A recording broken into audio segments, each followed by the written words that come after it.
Chosen One! Welcome to The Chosen One. I am your host, Qui-Gon Din, and today on The Chosen One, we are going to be bringing you 4 Riff Tamson lists that you can take to an event. So, these are going to be a little bit different lists. Riff Tamson with a Separatist shell has been a little underwhelming compared to what we've seen him do in GTs with a Scoundrel base. So we're going to be looking at non-Separatist builds for Riff Tamson to see where he can really kind of do some extra stuff. A couple of these lists are not my original lists, but a couple of them are, and I'm going to give the shout outs when they come up. And into our first list, we are going to give the purest of Chris first credit for this one. This is Mando with Riff Tamson. It is Mandalorian, Dengar, Weequay Pirates, Riff Tamson, Nasrai, and the Aqua Droids.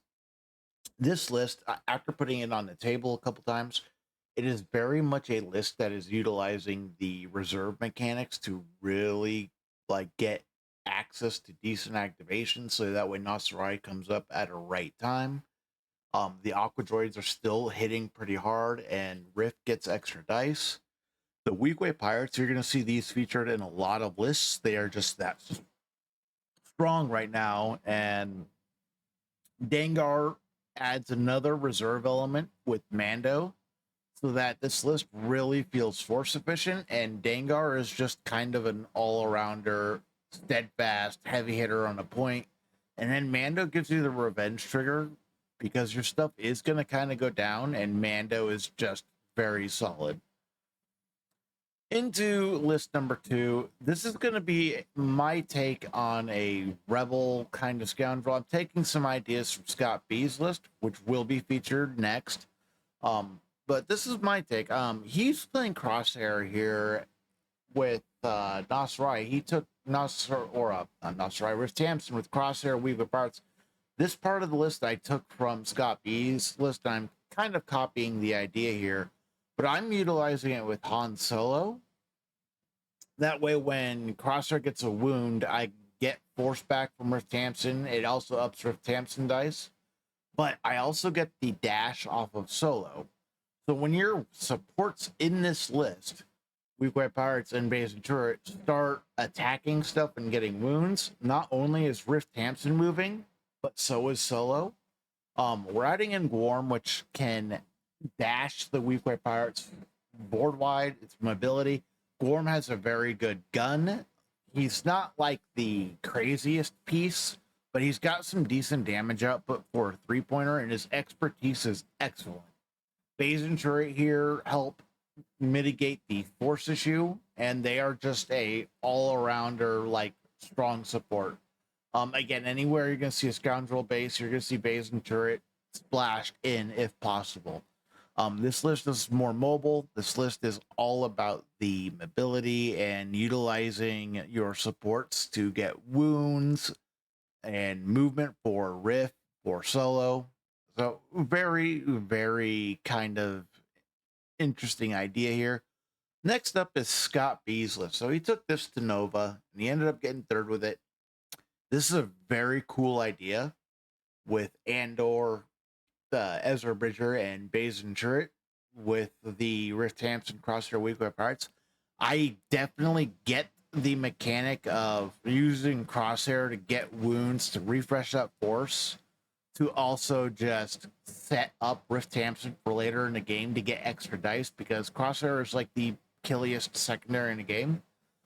Andor's going to put out some good damage as well, and then you're utilizing the tiebreakers and revenge mechanics here with Andor to really set up your board. Andor also can queue stuff up for going down with his bomb, and I have a hunch that that is a huge reason why Andor Riff works so well, is Andor's bomb tees things up to start really going down, which then makes Riff more powerful.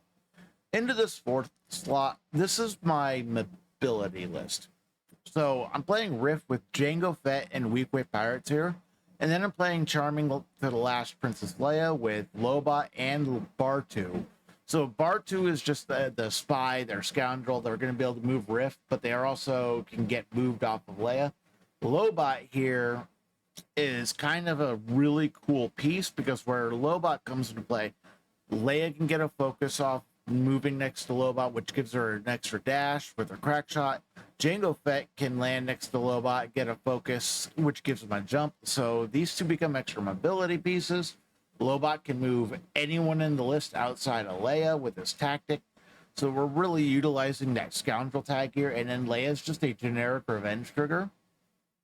I do feel that this list is a little bit more squishy, more of a glass cannon type movement scoring list than some of the others. But overall, Riff Tamson is in a good spot to really just take advantage of some mechanics in the game. And I think people definitely underrated him at the beginning.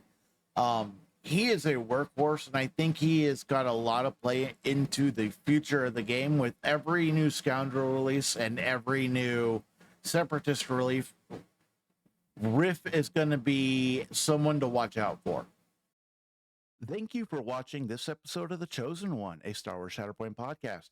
If you want to catch the next video, you can watch the one linked above, or you can just go and listen to the podcast on the playlist below. Please like and subscribe. Thank you for your support.